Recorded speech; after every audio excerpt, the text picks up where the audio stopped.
नमस्कार। स्वागत है आपका न्यूज़ लॉन्चर पर। मैं हूं अशोक वानखड़े। आज महाराष्ट्र के मराठवाड़ा में मैं ऐसे गांव में बैठा हूं। नाम आप सब लोगों के लिए बड़ा अजीब सा लगेगा, अंतरावली सराटी। लेकिन ये गांव एक तीर्थ क्षेत्र बन गया है उन तमाम आंदोलनकारियों को जो समाज में न्याय मांगते हैं। आज ऐसे योद्धा से हम बात करने जा रहे हैं जिसने पिछले एक साल में महाराष्ट्र की राजनीति में उलट पुलट मचा दी। कोई राजनीतिक दल नहीं है जो बात कुछ और करता है लेकिन सामने नतमस्तक होता है, फिर जाके वही करता है जो नेताओं को करना होता है। लेकिन एक योद्धा सिर्फ लड़ रहा है अपने समाज के लिए, समाज के न्याय के लिए, उस संतुलन के लिए जो उसे लगता है संविधान ने उसको देना चाहिए। ये बात मराठों की है। मराठे ये हमेशा महाराष्ट्र में अपर कास्ट माने जाते हैं, लेकिन फिर मराठों में कुछ ऐसे भी है जो ओबीसी भी हो सकते हैं, कुणबी भी है। और बहुत सारे मराठी कुणबी ही नहीं, अब पूरे मराठी कुणबी मांग रहे हैं क्योंकि रिजर्वेशन चाहिए। कुछ मराठे लोग हैं जो पिछले दशकों से सत्ता पे काबिज हैं। कई शुगर मिल्स उनके हैं, सहकार सम्राट की पदवी है, कोई एजुकेशन में सम्राट और माफिया बन चुका है। लेकिन सामान्य मराठा आज भी वही 2.5 एकड़ 3 एकड़ लैंड होल्डिंग के साथ 2 टाइम की जिंदगी जीने की जद्दोजहद करते हैं। एक ऐसा व्यक्ति जिसको देखने के बाद मुझे लगा कि मैं महात्मा गांधी को याद करूं। मैं इसलिए नहीं कहता हूं कि उनको महात्मा गांधी की तुलना करूं, लेकिन शारीरिक रूप से एक आदमी जिसका वजन 40-45 किलो होगा, दिखने में बिल्कुल सिंगल हड्डी, लेकिन जज्बा दुनिया हिलाने का। आज मनोज जरांगे पाटिल ऐसा व्यक्ति हो चुका है, पूरा महाराष्ट्र आदर के साथ देखता है।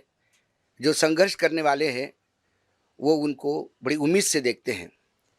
आज पहली बार उत्तर भारत के लिए या बाकी बचे हुए भारत के लिए महाराष्ट्र छोड़ के जरांगे पाटिल को आपके सामने लाने का प्रयास करूंगा। हमारी बातचीत मराठी में होगी, खालिस मराठी में। उसका ट्रांसलेशन बाकायदा आपको मिलेगा, नीचे स्क्रोलिंग पे मिलेगा, ताकि आपको समझने में पढ़ने में सुविधा हो। अब मैं आपको उस शख्स से रूबरू कर रहा हूँ जिसके बारे में मैंने इतनी बात बोली। वैसा मेरा नेचर है, जब भी लोग कहते मुंह खोलते हो तो किसी ना किसी की बुराई करते हो, लेकिन सब समाज में कोई अच्छा आदमी मिलता है तो लगता है कि चलो आज कम से कम मैं एक अपवाद होके आपके सामने आऊँ। नमस्कार सर, स्वागत तुमचं आमच्या न्यूज लॉन्चरवर. धन्यवाद. पहिला एक बेसिक डोक्यात एक विचार येतो, जरांगे पाटील आहेत कोण? सामाजिक व्यक्ती, राजनीतिक व्यक्ती की एक सामान्य शेतकरी? मी हमेशा तेच हो पाहतोय की मला सामान्याचंच लेकरू राहायचं. ज्यावेळेस माणूस खूप मोठे स्वप्न बघायला लागतो त्यावेळेस गरीब पायाखाली तुडवतो आणि जो अन्य ज्यांनी आत्तापर्यंत गरिबांना पायाखाली तुडवले त्यांनाच मला मोठं करायचं आहे. म्हणून मला एक सामान्य शेतकऱ्यांचंच लेकरू म्हणून आयुष्यभर गरिबांचं काम करायचं. त्यांचं खूप मोठं दुःख आहे, ते अनेक दशकापासून नाही कोणी वाटून घेतलं. प्रत्येकाच्या डोळ्यात एक लेकरांच्या भविष्याचं डोळ्यात स्वप्न असायचं आणि एकदम साधा विषय होता, लय मोठा नव्हता. हे साधाच आहे. आरक्षण म्हणजे खूप मोठा विषय नव्हता, परंतु आमच्याच काही लोकांना तो खूप मोठा केला विषय आणि लटकत ठेवला. प्रत्येक इथला राज्यातला मराठा हा शेतकरी आहे, म्हणजेच कुणबी. अडाणी शब्द असायचा आजोबा पंजोबाचा कुणबी म्हणून, तर त्याला फक्त सुधारित शब्द शेती आला. आम्ही शेतकरी आहेत आणि आम्ही क्षत्रिय मराठे पण आहेत. दोनही आम्हीच आहेत, म्हणजे शेतकरी पण आम्हीच आहेत आणि लढणारे मराठे पण आम्हीच आहेत. मग आम्हाला शेती किंवा कुणबी शब्दाची लाज असायची काही आवश्यकता नाही. म्हणून प्रत्येक वेळेस वाटायचं की ज्या आपल्या आईबापाच्या मायबापाच्या कष्ट करणाऱ्या गोरगरीब मराठ्यांच्या डोळ्यात स्वप्न आहे की लेकरू अधिकारी बनवायचं आणि ते आरक्षणापासूून बनणार आहे. मग आपण असूनही आपल्याला का दिलं जात नाही? हा फक्त आरक्षण मोठा इश्यू आहे एवढंच दाखवलं गेलं, पण नव्हताच. कारण मुळात आम्ही 1881 ते 84 पासून कुणबी म्हणून आहेत आणि मग आम्हाला कुणाचं आरक्षण हिसकून घेण्याचा काही प्रश्नच नाही, हे आम्ही अगोदर शोधलं. आणि आपण ओबीसी आरक्षणात पूर्वीपासून आहेत, बाकीचे नंतर आलेत. 90ला आले, 1967ला आले, काही 94ला आले, आपण आधी आहेत आणि आपण गरिबासाठी लढायचं एवढंच मनात घेतलं आणि आज लढतोय. गोरगरिबासाठी लढत पण राहणार. म्हणजे फक्त ती जी जुन्या काळी झालेली चूक आहे ती सुधारावी, हाच लढा आहे. चूक ही नव्हतीच. चूक आहे दाखवली मुद्दाम. तुम्हाला त्याच्यात राजकारण करायचं होतं बहुतेक, अशी आता आम्हाला आत्ताच्या तरुणांना शंका आहे. तुम्हाला माहीत होतं आपल्याला आरक्षण आहे. म्हणजे राज्यकर्त्यांना 70-75 वर्षापासून. पण का दिलं नसावं? आमचेच आमच्या मुळावर का उठले असावेत? या प्रश्नाचं उत्तर आम्ही कधी शोधलंच नाही आमच्या बापदाद्यांनी. पण आम्हाला ती शोधायची वेळ आली. नाविलाज असतो, की ही चूक नव्हती. तरी तुम्ही आज ती महाचूक करून ठेवली, की आमचे आज लाखो पोरं सुशिक्षित बेकार त्यांच्या एका धोरणामुळे झाली, की जे राजकीय धोरण त्यांना राबवायचं होतं. तुम्ही राजकारण करायलाच पाहिजे होतं, नाही करायचं या मताचे आम्ही नव्हतोच. पण आमचं हक्काचं जर ते तुमचेच लेकरं होते, तुम्ही ते दिलं असतं, तर आज आमच्यावरती ही फरफट झाली नसती. आज जीवन जगताना पोरांना दादासाहेब एवढे हाल आहेत, की ज्या बापाला कर्ज काढून पोराला शिकवलं त्यालाच माहिती आहे किंमत त्याची. ज्या आमच्या माईनं बापानं ऊस तोडले, लोकांच्या तिथं हमाल्या केल्या, ड्रायव्हरकी म्हणून काम केलं, कोणाच्या हॉटेलमध्ये काम केलं, कोणाच्या कंपनीत भिकारी म्हणून काम केलं, कुठं शेतमजूर म्हणून काम केलं, त्यांनाच माहिती आहे लेकराचे किती हाल आहेत. यांच्या राजकारणापायी आमची खूप फरफट झाली. आम्ही खूप दशकं मागं गेलो. आता ती पश्चाताप असा येतोय आमच्या गोरगरिबांना, की होतं तर मग राज्यावरती जर आमचेच लोक राज्य करत होते तर आम्हाला का दिलं नाही? म्हणून ही चूक नाही, त्यांनी असून दाबून ठेवलं, ही महाचूक केली त्यांनी. तुम्हाला वाटतं की सगळे राजकारणी म्हणजे जितक्याही राजकीय राजकीय दल आहेत, जेवढे पार्ट्या आहेत राजकीय, ते काय सगळे एकाच प्रमाणे वागतात, की त्याच्यात काही फरक वाटतो तुम्हाला? कदाचित ते एक नसतीलही, पण त्यांनी त्यांच्या दोघांच्याही स्वहितासाठी एकमेकाला त्यांनी एकमेकाच्या विचारात विचार मिसळले. कधी काळी त्यांचे विचार नसतीलही तसे, या या समाजावर अन्याय करायचा, या करायचा नाही. परंतु एकमेकाचं ऐकून शेवटी त्यांनी त्यांनाच वाचवण्याचं ठरवलं. आम्हाला वाचवायला पुढं कोणी नाही आलं. म्हणून तर आम्हाला ह्या गरजवंत मराठ्यांना लढा उभा करायला लागला. गरिबाचीच लढाई गरिबासाठीच लढावं लागणार, हे आम्ही याच्यात वाक्य ठेवलं आणि आपल्याला आपली लढाई जिंकावं लागणार आहे, कोणी आपलं नाही. एक दिवस मतापुरते आहेत, पण मात्र मधल्या काळात आपलं कोणी नाही, हे आमच्या लक्षात आलं. शेवटी आपलेच लेकरं आयुष्याची आधार असतो आपल्याला. म्हातारपणाला ग्रामीण भागात म्हणलं जातं, आधाराची काठी हे आपलेच लेकरं आहेत. तसं आमच्या गोरगरिबापास आम्ही एक लक्षात घेतलं सगळ्यांनी, आपली आधाराची काठी आपलीच मुलगी आहे, आपलाच मुलगा आहे. हिच्यासाठी आपल्याला झुंजावं लागणार आहे, कोणता नेता पुढे येणार नाही बरं. आणि ज्यावेळेस हे माझ्या गोरगरीब समाजाच्या लक्षात आलं, की आपल्या जसं वंशाचा दिवा म्हणलं जातं, तसेच आपलीच पोरगी, आपलंच पोरगं आपल्यासाठी आहे. हिला आरक्षण देणं गरजेचं आहे, हिला मोठं करणं गरजेचं आहे. नुसतं व्याजानं पैसे काढून आणि रात्रंदिवस कष्ट करून पोरं शिकून उपयोग नाही. त्याला जोड तुम्हाला आरक्षणाचा द्यावा लागणार.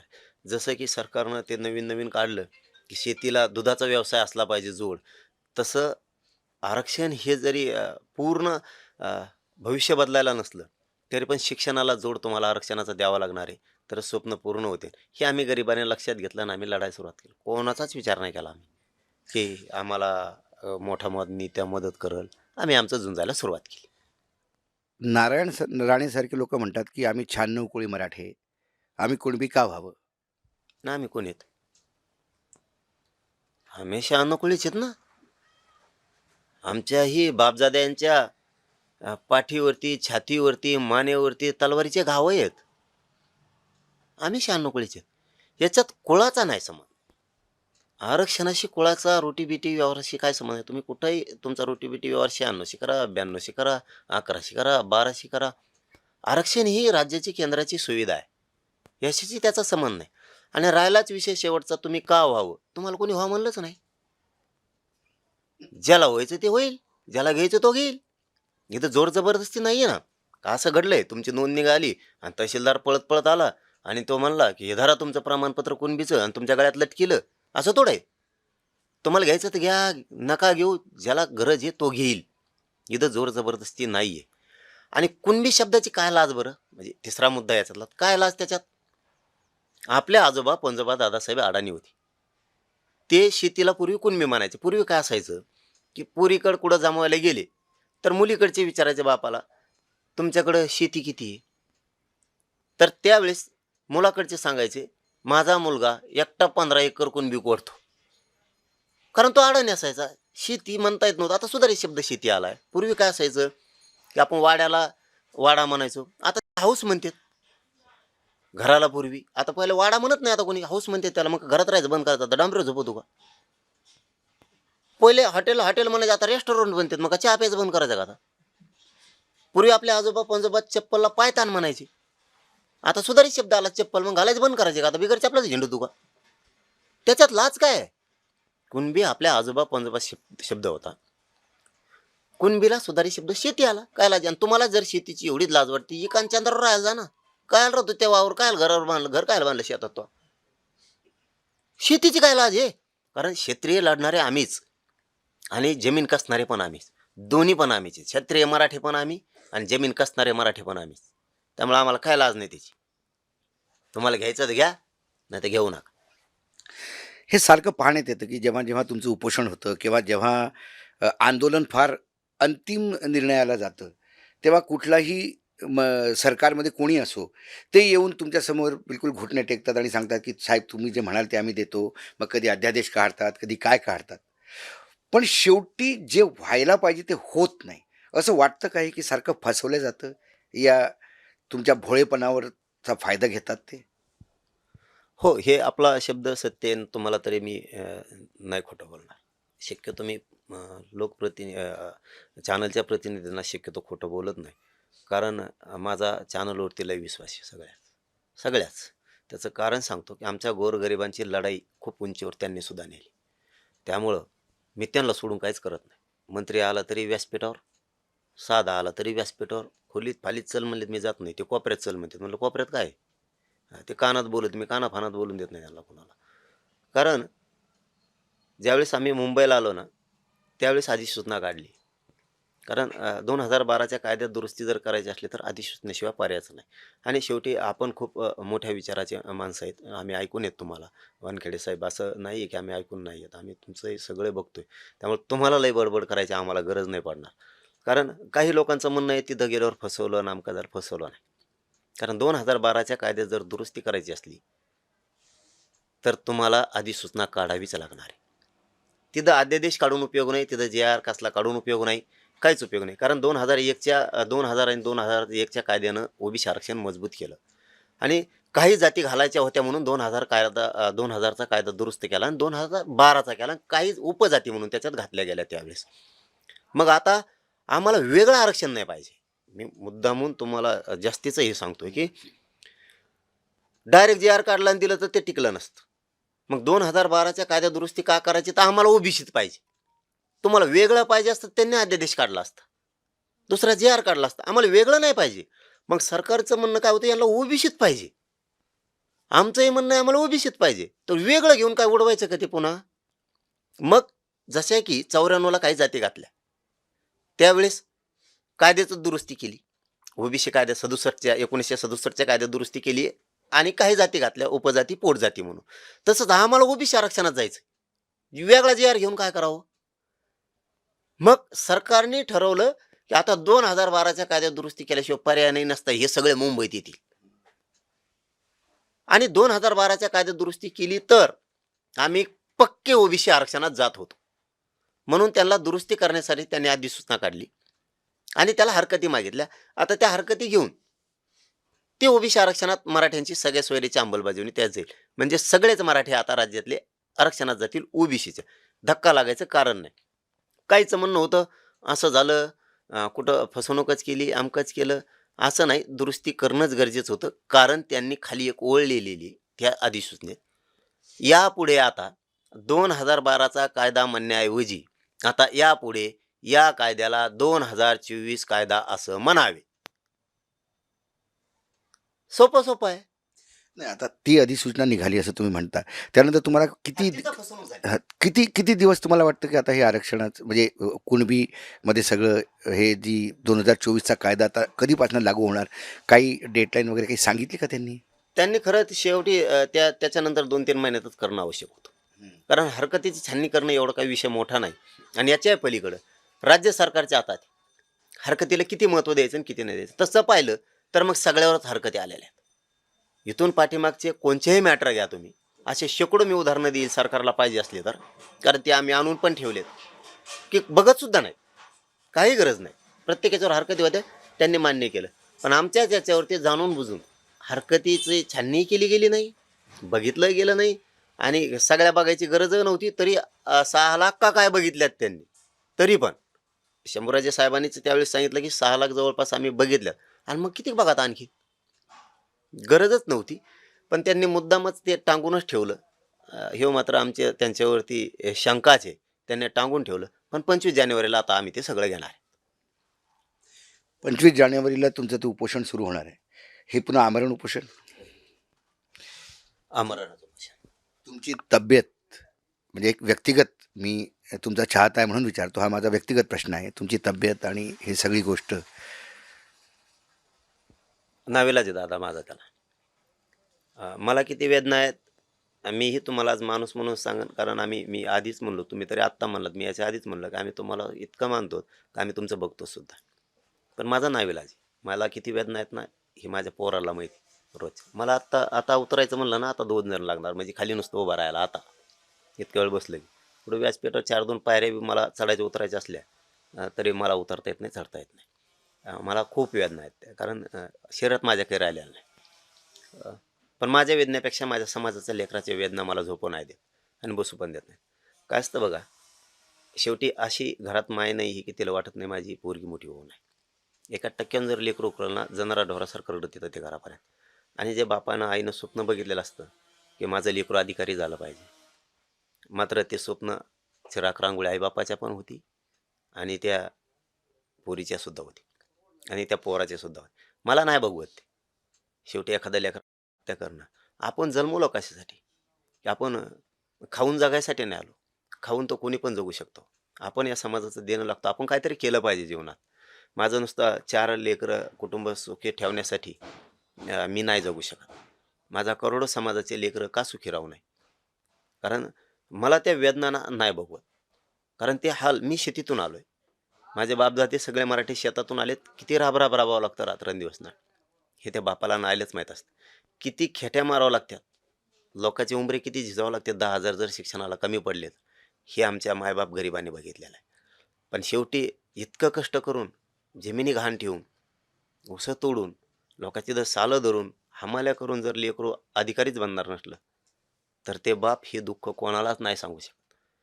कारण त्याच्यासाठी तो खूप शेवटचा वाईटचा दिवस असतो. म्हणून मी माझ्या वेदनेचा नाही विचार करत कधी.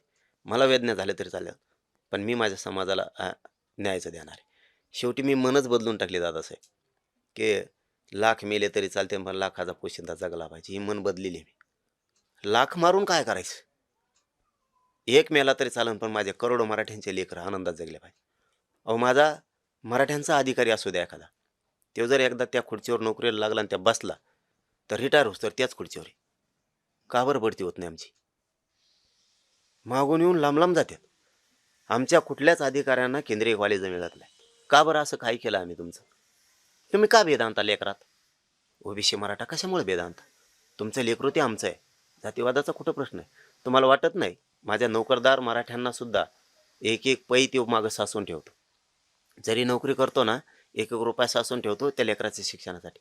ज्या दिवशी त्याचं लेकरू हुकतं, पैसा कामाला नाही येत तिथं, तिथं आरक्षणच कामाला येत. तुमच्याजवळ करोडोनं पैसे आहेत. काय करत नाहीत तुमचे बंडल पैशाचे? काहीच करू शकत नाहीत.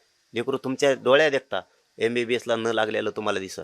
IPS दर्जाचा अधिकारी न झालेलं दिसल. काही उपयोग नाही तुमच्या हुशारीचा, तुमच्या ज्ञानाचा, तुमच्या पैशाचा. शेवटी तुमचं आरक्षणच तिथं काम करणार आहे. म्हणून मी माझ्या वेदनेचा नाही विचार करत. कित्येक तरी लेकरं, कित्येक तरी माणसं आज ह्या भ्रमातून आता बाहेर आले. श्रीमंतसुद्धा, की आता कारण आता इंटरनेटचं युग निघालेलं आहे. आता तुम्हाला तुमच्या पैशाचा उपयोग नाही होणार. 1% हुकला आयुष्याचं वाटलं झालं. माझे कित्येक तरी असे अधिकारी आहेत की त्यांची नाही भरती झाली. त्याच्यात क्वालिटी असून सुद्धा नाही झाला.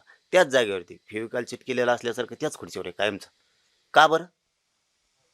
का मेहनतीत कमी आहेत आमचे लेकरं कुठं? नाही ना. या आरक्षणामुळं माझ्या समाजाला इतक्या संकटातून तुम्ही घालू नका. माझी बार विनंती असायची ओबीसीच्या काही नेत्यांना सुद्धा. ओबीसी समाज नाही, ओबीसी नेत्या पण नाही ऐकत. कारण शेवटी खुनशीपणा, राजकीय स्वार्थ, राजकीय माणसं नाही ऐकत. तुमच्या लेकरात आमचे लेकरं तोला, कारण आरक्षणात आम्ही येत आधी 100 ते 150 वर्षापासून आरक्षणात आम्ही. का बरं माझ्या समाजानं भोगावं अन्याय? कुठं आम्ही हक्क हिरावून घेतला तुमचा? कुठं घेतला? मला एका जागेवर दाखवा. तुमचं आरक्षण कुठं हिसकावलं आम्ही?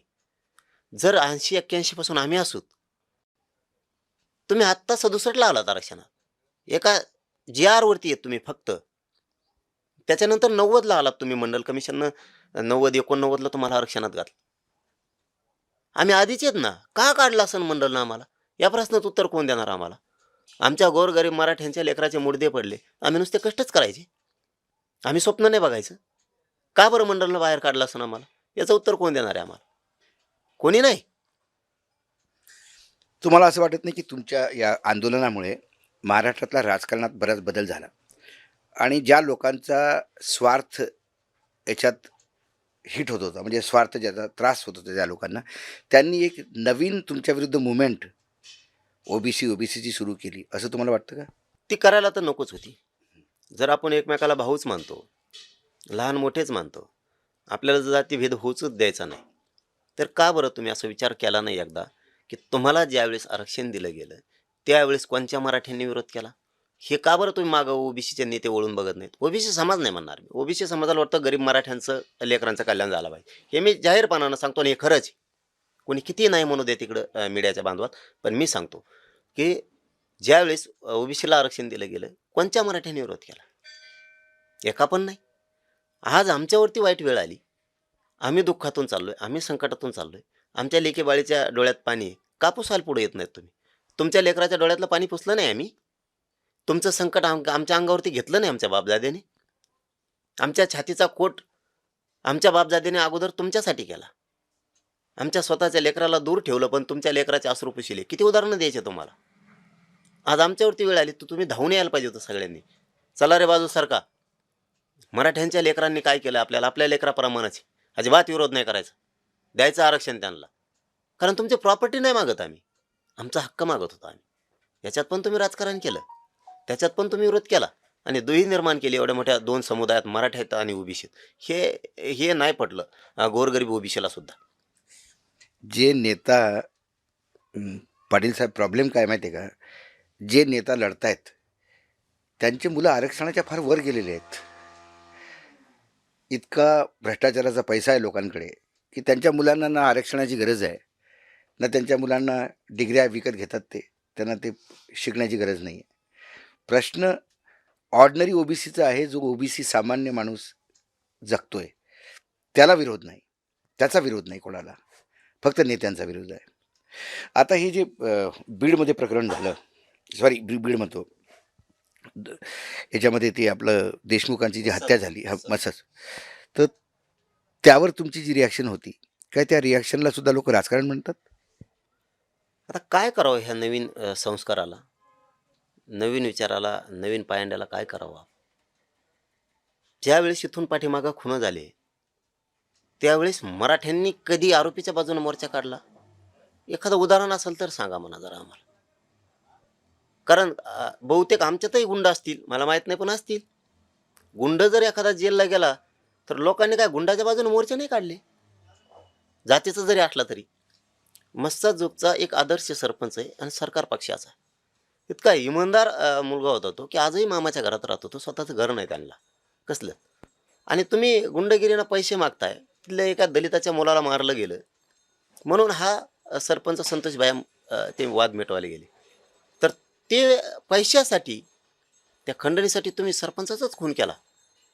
जिथं अन्याय झाला त्याच्या बाजूने बोलायचं नाही मी. न्याय नाही मागायचा संतोष देशमुखांच्या बाजूनं. हा कस काय जातीवाद होऊ शकतो? सोमनाथ सूर्यवंशी परभणीचा तो मारला गेला, न्याय मागायचा नाही मी कसा जातीवादी होऊ शकतो? ही कोणची परंपरा आणली नवी? मी गोरगरीब मराठ्यांच्या लेकराला आरक्षण मागायचं नाही, न्याय नाही मागायचा, मी जातीवादी कसा होऊ शकतो? तुम्हाला जर जातीवादी वाटत असेल मी, तर मी आहे जातीवादी. नाविलाज आहे माझा. न्यायाच्या बाजूनं गरिबाला मागण्यासाठी मी लढणार, न्यायासाठी. त्याच्यात तुम्हाला जातीवादी वाटत असेल तर मी जातीवादी, मला मान्य आहे तो जातीवाद. पण गुंडाच्या बाजूनं मोर्चे काढणं, आंदोलनं करणं, हा तुमचा जातीवाद नाही का? ही लई चांगली परंपरा आहे का? ही राज्यात नवीन रूढ आता धनंजय मुंडेच्या टोळीनं पाडलेली. 100% यांनी अशी वाईट रूढ पाडली आता, की ज्यांनी खंडण्या मागितल्या, खुनं केले, ज्यांच्यावरती आरोप आहेत, ज्यांच्यावरती छेडछाडीचे आरोप आहेत, ज्यांनी जमिनी हडपलेले आरोप आहेत, ज्यांनी प्लॉट हडपलेत, ज्यांनी सरकारी योजना त्यांच्या सोयीनुसार खाल्ल्या, ज्यांनी डाके टाकले रात्री, असे आरोप आहेत यांच्यावरती. अपहरणं केली, असे आरोप आहेत. या लोकांना सोडून द्या म्हणून तुम्ही जर मोर्चे काढायला लागले, तर आता इथून पुढं राज्यातले आणि देशातले लोक, आपण आपल्या जातीचा माणूस गुंतला की सोडून द्या म्हणून मोर्चे काढणार. ही नवीन पॅटर्न धनंजय मुंडेच्या टोळीनं आणला स्वतःचं पाप झाकवण्यासाठी. ही वाईट रूढ, ही चांगली नाही, या राज्याला शोभणारी पण नाही, या पुरोगामी महाराष्ट्राला पण नाही, सुसंस्कृत महाराष्ट्राला सुद्धा नाही, आणि एका राज्यातल्या संविधानाच्या पदावर बसलेल्या मंत्र्यानं ही रूढ पाडली. ही पायंडा चांगला नाही पाडला, ही खूप घातक पायंडा. आता बघा तुम्ही, लोक विचार नाही करणार इथून पुढं. थोडं विषयांतर करतो. तुम्ही शेतकरी आहात. तुमच्या या भागात मी आता म्हणजे आलो पाहिलं, ऊस भरपूर आहे, पण ज्या ठिकाणी सोयाबीन तुरीचं पीक घेतलं जातं तिथं हमी भाव मिळूनसुद्धा त्या हमी भावावर खरीदलं जात नाही. सोयाबीनचा काल रिपोर्ट आला पाटील साहेब, फक्त 3 महिन्यात 2024च्या शेवटच्या 3 महिन्यात डिसेंबर, नोव्हेंबर, ऑक्टोबरमध्ये 42 लाख टन सोयाबीन मार्केटमध्ये आलं. त्यातलं फक्त 8 लाख टन सरकारने विकत घेतलं. बाकी सगळे शेतकऱ्यांना, व्यापाऱ्यांना विकावं लागलं आणि हमीभावाच्या खाली.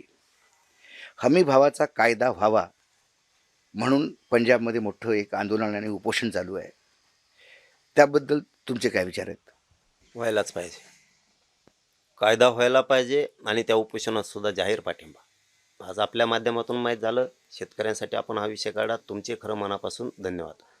की असं जर माहिती होत गेलं एकमेकाला राज्यात, तर एकमेकाच्या मदतीला जातील. परंतु शोकांत्य काय दादा, ही आजची नाही. साध्या 75 वर्षात स्वातंत्र्य मिळाल्यापासून 3 गोष्टी आणखीन सरकारला देताच नाही आल्या. मुबलक पाणी शेतीला उपलब्ध करून देता आलं नाही, यांना पाणी जाग्या जाग्यावरती अडवता आलं नाही, म्हणून मराठवाडा तर पूर्ण दुष्काळात आहे, विदर्भ आणि मराठवाडा. हेही करता आलं नाही. यांना 24 तास लाईट पण आणखीन देता नाही आली 75 वर्षात. तेवढेच भाषणात मुद्दे आहेत. आम्ही लहान होतो तरी तेच ऐकत होतो, आता समजदार झालो तरी तेच ऐकत होतो, आणि मालाला भाव आणखीन देता आला नाही यांना. ह्या 3 गोष्टी जर दिल्या ना, शेतीमालाला भाव, 24 तास लाईट आणि मुबलक पाणी, तुम्हाला सांगतो यांना कधीच कर्ज माफ करायची गरज नाही. आमचं होत नाही एक सुद्धा. आम्ही शेती कसून आम्ही आमचा उदरनिर्वाह करतो. ह्या 3 गोष्टी सुद्धा आत्तापर्यंत देता आल्या नाही. याला चौथी गोष्ट आहे, आमच्या हजारो कोटी रुपयाचा निधी थकलेला आहे आणखी वैधानिक महामंडळाचा, मराठवाड्याचा. ते महामंडळावरच कोणी मिळणार नाही आम्हाला आणखी, मग ते खोललंयच कशाला? वैधानिक विकास महामंडळ मराठवाड्याचा अनुशेष भरून काढायसाठी आमच्या हजारो कोटी रुपये पडून आहेत. मला वाटतं 45,000 कोटी का काय थकीत पडलेले आहेत. काहीच मिळलं नाही आणखी. हे नुसतं नावाला आहे दादा. विदर्भाचं पण ती स्थिती आहे. सगळ्या राज्यातच असं आहे. आता एकदा माझा एक सवय आहे, मी एक मुद्दा हातात घेतला की लहानपणापासून मला सवय आहे, मी ती कडीला नेतो, मी अर्धवट सोडत नाही. एकदा हे ज्वलंत मुद्दा आहे आरक्षणाचा, हे संपला की मी शेतकऱ्याचेच प्रश्न हातात घेणार आहे. कसेच सुटत नाही त्यांच्याकडे बघतोच मी. कसाच मालाला भाव मिळत नाही, विदर्भातल्या काय थांबत नाहीत. शेतीमालाला भाव कसा मिळत नाही, पाणी कसं का होत नाही, पैसे जातात नेमके कुठं? हे काय असे जात असते नाही, असेच जात असतील. पीक विमा सरकारची योजना भरलाय परळीच्या कोणत्या तरी टोळीनं, ह्या धनंजय मुंड्याच्या तिकडं परभणीत, नांदेडात येते यायची वेगळीच हुंबली नाही. हे नवीनच बघायला मिळालं आता. पहिल्यांदा आपलंच आपल्याला मिळालं लागत नव्हतं, विमा कुठं काढायचा, कुणीतरी सांगायचं मग आपण तो भरायचा. म्हणजे बघा, तिकडं 5व्या जिल्ह्यात माहीत झालंय पार विमा असं भरीत असतात मग, आणि पैसे बी घेतले उचलून त्या वावरावाल्याला माहीत सुद्धा नाही, आणि ते कायला बघत भरला नाही म्हणल्यावर कुणी भरले ते. म्हणजे सरकारी योजना सुद्धा जर अशा तुम्ही लाटणार असतं तर इथून मागं सुद्धा राज्यात असंच झालं असावं.